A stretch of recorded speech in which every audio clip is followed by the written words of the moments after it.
जय श्री कृष्णा। राधे राधे भक्त जैनो, आज आप सभी श्रवण करेंगे सावन मास में माँ तुलसी की खूब सुंदर गाथा। शुक्रवार के दिन माँ तुलसी के भी गाथा सुनी जाती है। कृष्णा राधे राधे भक्त जैनो, आज आप सुनेंगे तुलसी माता की खूब सुंदर व्रत कथा।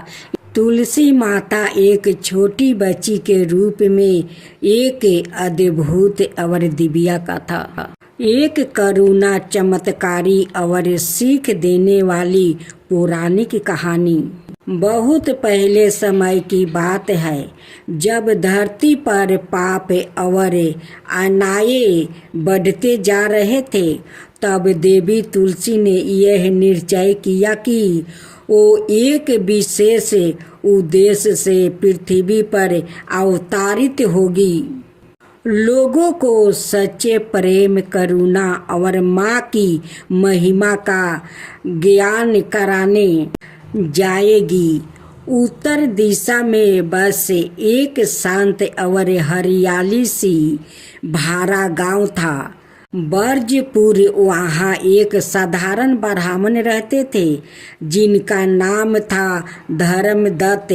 धर्मदत्त की पहली पत्नी स्वर्ग सिधार चुकी थी, पर उनकी एक छोटी बच्ची थी, कनक।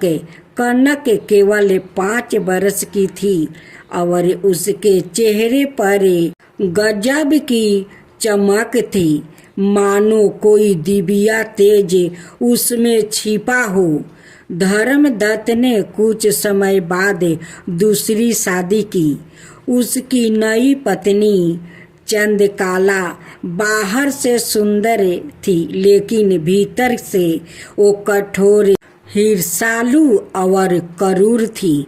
उसके कनक से अनजाने में ही जलन होती थी, क्योंकि कनक का मासूम चेहरा, उसके मुंह से निकली हर बात सभी को दिल को छू लेती थी।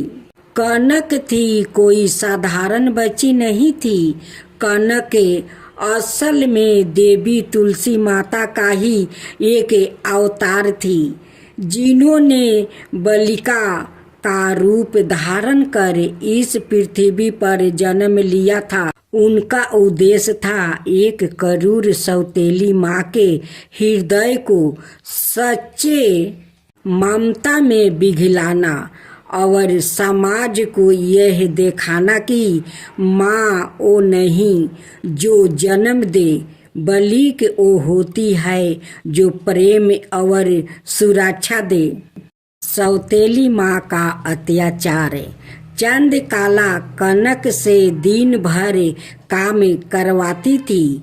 कभी लकड़ियों लाने के लिए भेजती थी, कभी बर्तन मजवाती थी, कभी घर के बाहर बैठा देती थी, तो कभी तपते धूप में बैठा देती थी। यदि कनक पानी मांगती, वो उसे ताना मारती, क्या मैं तेरी दासी हूँ। यदि कभी कनक कुछ गलत करती, तो थापर और डंडा उसका इंतजार करते। गांव के लोग यह सब देखते, परंतु धर्मदत्त घर के बाहर रहते थे। उन्हें सच्चाई का पता नहीं था। फिर भी कनक कभी चुपचाप आंसू बहा लेती, फिर तुलसी माता के पास जाकर बैठ जाती और तुलसी के पत्तों को सहलाती और धीमे सवार में कहती, हे तुलसी माँ, क्या माँ का अर्थ यही होता है जो गले लगाए नहीं, केवल डंडे मारे। और उस पल जैसे तुलसी के पत्ते धीरे धीरे हिलते, मानो माता उसे सुन रही होती है।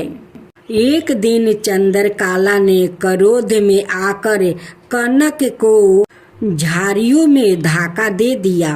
कनक बेहोश हो गई।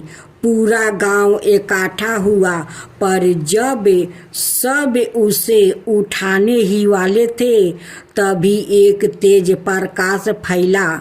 कनक के शरीर से एक दिव्या रूप निकला, सवाए तुलसी माता। इस चमत्कार को सब देखकर सत्यबद्ध रह गया। माता ने कहा, मैं कोई साधारण बालिका नहीं, मैं यही शक्ति हूँ जिसे तुम रोज अपने आंगन में पूजा करते हो। आज मैं एक माँ को दिखाने आई हूँ कि माँ क्या होती है। उन्होंने चंद्रकला की और देखा और कहा, माँ का हृदय दया करुणा होता है और ममता से भरा होता है। वो डंडा से नहीं मारती, वो सहारा देती है। तुमने जिसे डंडा मारा वो मैं थी, तुम्हारी परीक्षा लेने आई थी। आज तुम असफल रही है। तुलसी माता के वचन सुनकर चंद्रकला रो पड़ी। उसका कठोर हृदय पिघल गया। उसने अपने सिर पर हाथ मारा और कहा, हे माँ, मैं तुझे पहचान नहीं सकी, अपने ही भाग्य को लात मारी है। मुझे क्षमा करो, अब मैं सच्ची माँ बनूंगी। तुलसी माता ने मुस्कुरा कर उसका माथा छुआ और कहा, हर स्त्री के भीतर माँ की शक्ति होती है, बस उसे जगाना पड़ता है। आज से तुम न केवल कनक की माँ हो, बल्कि मेरी भी तुम बेटी हो। तुलसी माता अंतर्ध्यान हो गई। कनक फिर से उसी रूप में वो जिंदा हो उठी, पर अब सब कुछ बदल चुका था। चंद्रकला ने उसे दिल से लगा लिया। कनक ने पहली बार माँ के हाथ से भोजन खाया। गांव वालों ने उस दिन से कनक को जीवित तुलसी कहकर वो पूजा करता था। जय जय तुलसी माता, जय जय तुलसी माता, सब जग की सुखदाता वरदाता। जय जय तुलसी माता, जय जय तुलसी माता। सब योग के ऊपर, सब रोग के ऊपर रुज से रक्षा करके भाव तराता। जय तुलसी माता, रुज से रक्षा करके भाव तराता। जय तुलसी माता। बाहु पुत्री है सायामा, सुरबली है गारामा। विष्णु प्रिया जो तुम के सेवे, सोनर तर जाता। जय जय जय तुलसी माता, जय जय जय तुलसी माता। हरि कैसी सभी राजते, त्रिभुवन से हो बनती थी। पतित जनों की तारानी, तुम्हें हो भी खाता।